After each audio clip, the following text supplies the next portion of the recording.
pembelajaran bahasa Indonesia. Pertemuan kali ini kita akan belajar tentang teks eksposisi. Sebelum kita masuk ke materi, mari kita lihat dulu penggalan teks berikut ini.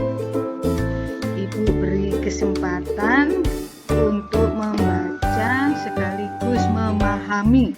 Setelah itu baru kita mengupas habis teks tersebut. Silakan membaca.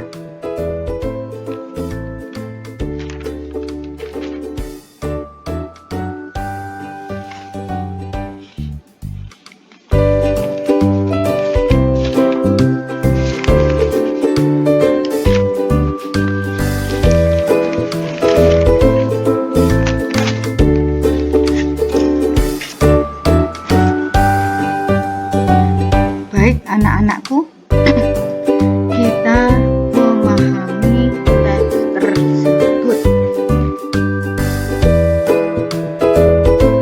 Berdasarkan contoh teks tersebut, jika kita mengidentifikasi isinya, teks ini menjelaskan mengenai informasi tentang pentingnya kebijakan literasi. Mengapa dikatakan kebijakan literasi ini sangat penting? Karena coba kita lihat dalam bacaan dalam teks tersebut. Karena minat baca dan kemahiran membaca masyarakat masih rendah. Mana buktinya kalau minat baca dan kemahiran membaca masyarakat masih rendah? Di sini dibuktikan dari Badan Pusat Republik Indonesia pada tahun 2011 bahwa penduduk Indonesia yang berumur 10 tahun ke atas yang mengalami buta aksara sekitar 17,89%.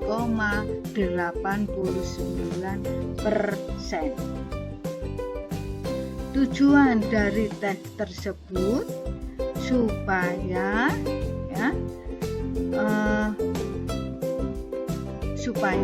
masyarakat itu mengetahui, memahami atau menambah wawasan mengenai pentingnya kebijakan diadakan suatu literasi.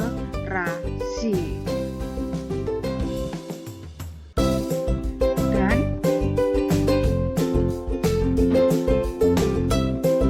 kebijakan literasi ini ternyata merupakan suatu amanah juga yang terdapat di dalam pembukaan Undang-Undang Dasar 1945 yang dengan misi untuk mencerdaskan kehidupan bangsa.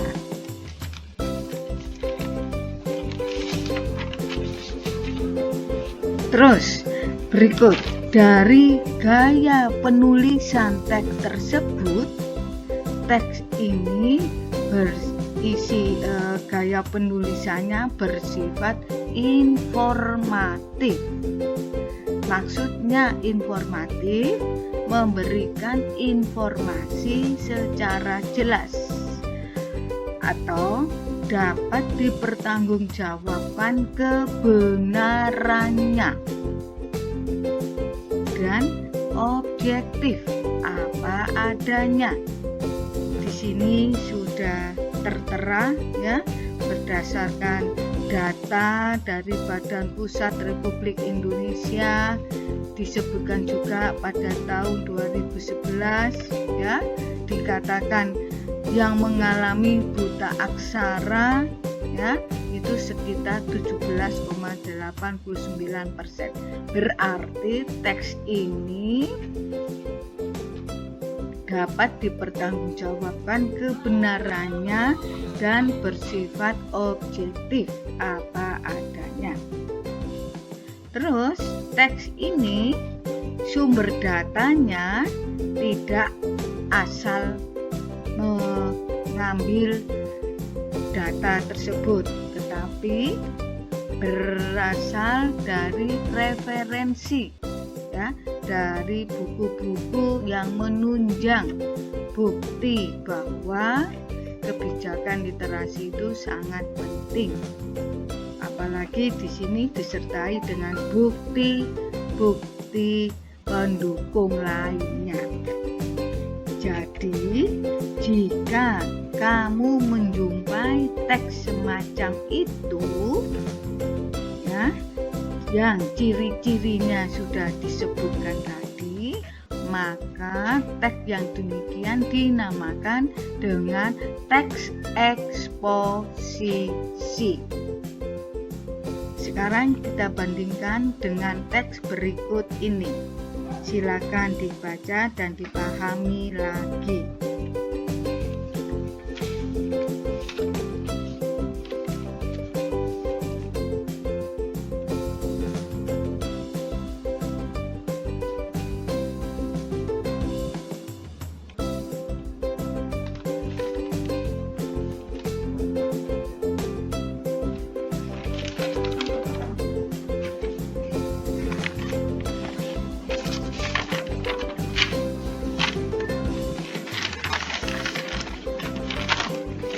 Baik anak-anakku, setelah kamu membaca dan kamu pahami, jika kita cermati teks tersebut, beda ya dengan teks yang pertama tadi.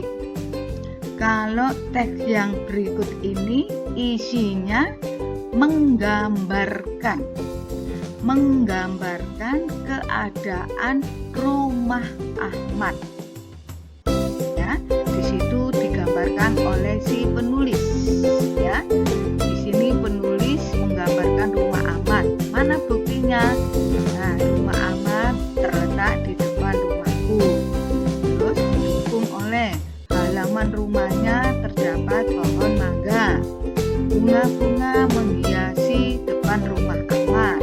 Disebutkan juga oleh si penulis, dinding rumah Ahmad warnanya putih dengan pintu dan jendela yang warnanya hijau. Terus disebutkan juga lantai keramik yang berwarna putih bersih sehingga membuat rumah Ahmad enak dipandang. Kita sendiri tidak mengetahui rumah Ahmad yang sebenarnya, tetapi dengan disajikan teks tersebut kita bisa mengetahui keadaan dari rumah Ahmad, ya. Di sini teks ini bertujuan untuk memberikan gambaran tentang suasana dan bentuk rumah Ahmad yang ditulis berdasarkan dari sudut pandang si penulis, sehingga teks ini dapat kita identifikasikan sebagai teks deskripsi. Baik, setelah kamu memahami kedua teks tersebut, sekarang mari kita cari perbedaan dari kedua teks tersebut.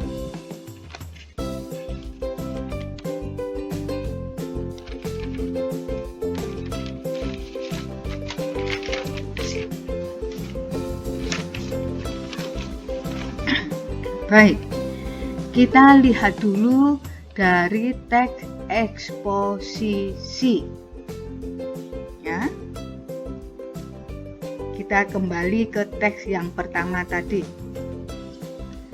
Teks eksposisi isinya menjelaskan atau memaparkan suatu hal, ya. Terus tujuan dibuatnya teks eksposisi itu untuk memberikan pengetahuan atau wawasan kepada si pembaca, sehingga si pembaca itu mengetahui keadaan suatu hal tersebut.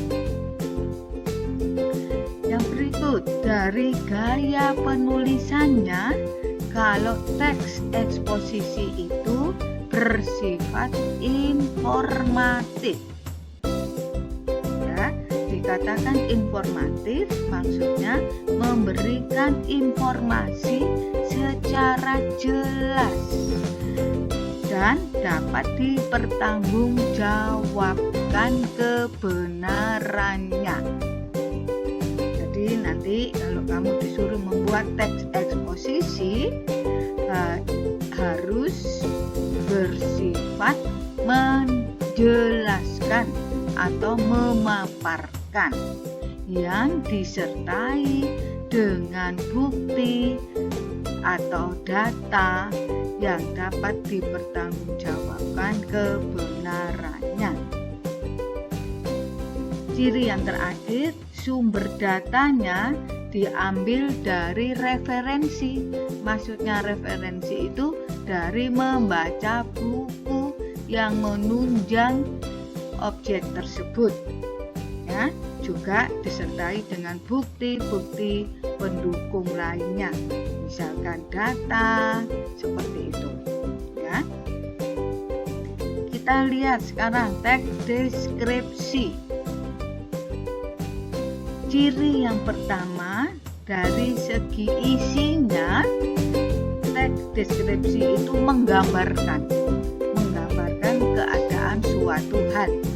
Kita lihat tadi teks rumah Ahmad itu menggambarkan mengenai keadaan dari rumah Ahmad.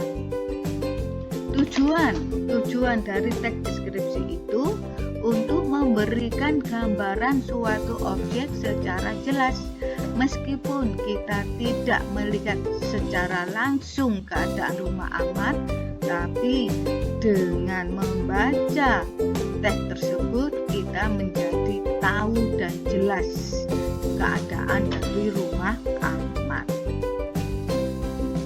Sedangkan gaya penulisannya, teks deskripsi itu bersifat situasional dan bisa dipengaruhi sudut pandang penulis. Berarti teks deskripsi itu cara penggambarannya tergantung dari si penulis. Kalau si penulis pandai menggambarkan objek itu, maka hasilnya juga bagus, ya. Tapi kalau si penulis hanya setengah hati menggambarkan objek itu, ya hasilnya juga setengah, ya, kurang bagus, ya. Jadi teks deskripsi itu tergantung dari kita, dari si penulis. Sedangkan gaya penulisannya, kalau teks deskripsi itu bersifat situasional dan bisa dipengaruhi oleh sudut pandang penulis, seperti yang Ibu katakan tadi. Kalau hati kita lagi senang menggambarkan objek tersebut, maka hasilnya ya luar biasa. Tapi kalau hati kita sedang kecewa, sedang mangkel, disuruh menggambarkan objek tersebut, ya hasilnya ya setengah hati. Itu yang dimaksud dengan situasional dan bisa dipengaruhi oleh sudut pandang penulis. Beda ya dengan teks eksposisi. Kalau teks eksposisi tidak bisa dipengaruhi oleh si penulis. Teks eksposisi harus berdasarkan dengan data dan bukti yang jelas. Di situ letak perbedaannya. Sedangkan yang terakhir, sumber data dari teks deskripsi itu dari hasil pengamatan atau observasi. Setelah kita mengamati, baru kita membuat teks deskripsinya. Sampai di sini paham ya anak-anakku perbedaan antara teks eksposisi dengan teks deskripsi. Baik. silakan yang mau bertanya atau masih belum jelas bisa ditulis di kolom komentar. Baik, Ibu lanjutkan. Karena materinya mengenai teks eksposisi, maka yang akan kita kupas habis mengenai teks eksposisi adalah pengertian. Harus tahu dulu apa itu arti dari teks eksposisi. Setelah itu ciri-ciri dari teks eksposisi itu apa? Ya. Unsur-unsurnya terdiri dari apa saja? Yang penting pola pengembangan. Pola pengembangan teks eksposisi ada 8 pola. Ya. Yang berikut jenis-jenis paragraf yang ada di dalam teks eksposisi. Kemudian struktur, baru kebahasaan. Ibu harap dengan contoh teks eksposisi di awal tadi, kamu sudah bisa untuk menentukan apa itu pengertian dari teks eksposisi. Mari kita bahas yang pertama mengenai arti dari teks eksposisi. Apa itu teks eksposisi?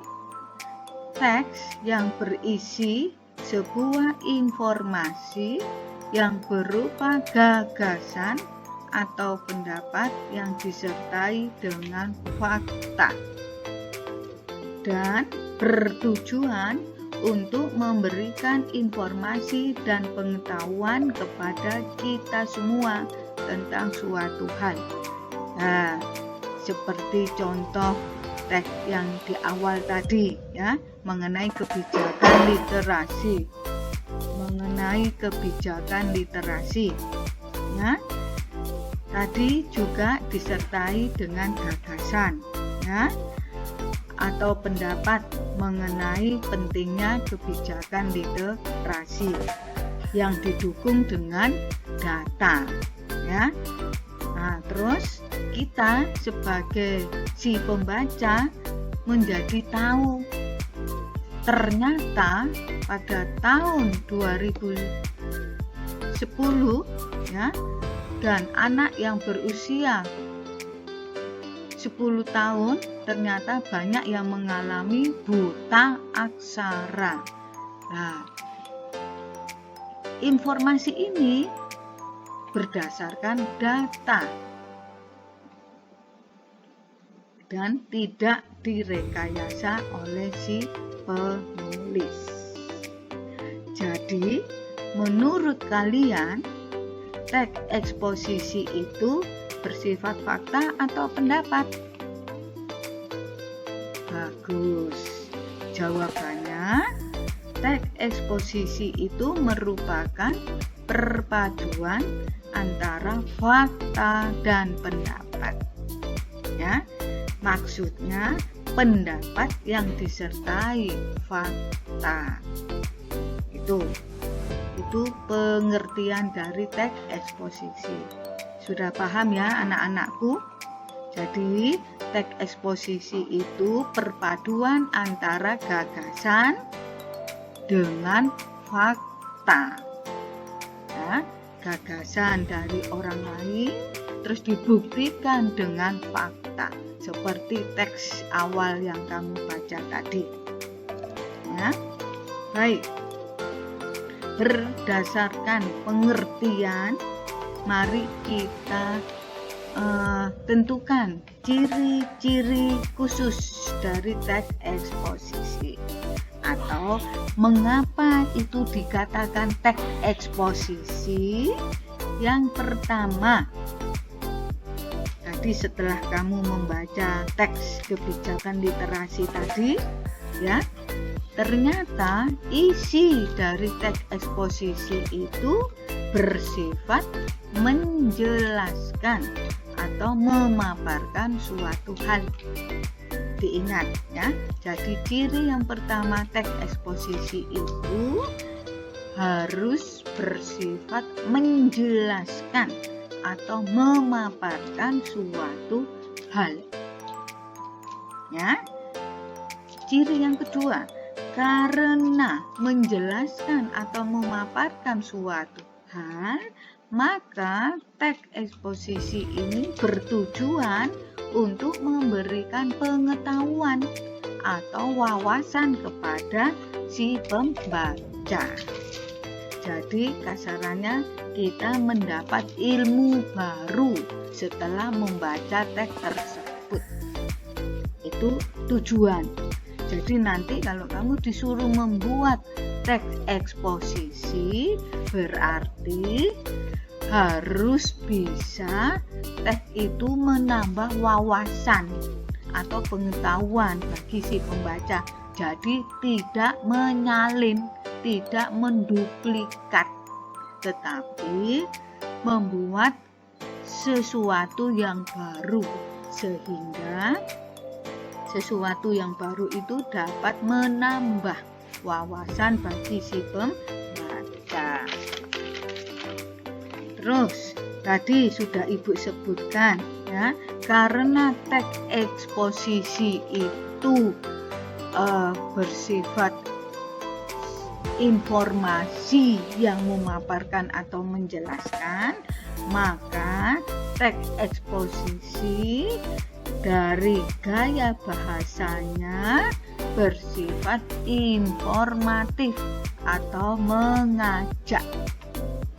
Itu tadi ya, kamu lihat kebijakan literasi tadi itu ya, mengajak kepada kita semua untuk gemar membaca ya. Ciri yang keempat, sesuai dengan pengertian tadi, informasi yang berupa gagasan yang disertai dengan fakta, maka di dalam teks eksposisi tadi memuat fakta dan pendapat. Tadi di teks kebijakan literasi ya, disertai dengan data. Ciri yang berikutnya, penyampaian teksnya harus jelas, lugas, dan baku. Ya, ini digarisbawahi, baku, menggunakan kata-kata baku ya. Ciri yang berikutnya bersifat netral dan objektif. Itu tadi dikatakan teks eksposisi. Baik, sampai di sini sudah paham ya? Kita baru pengenalan.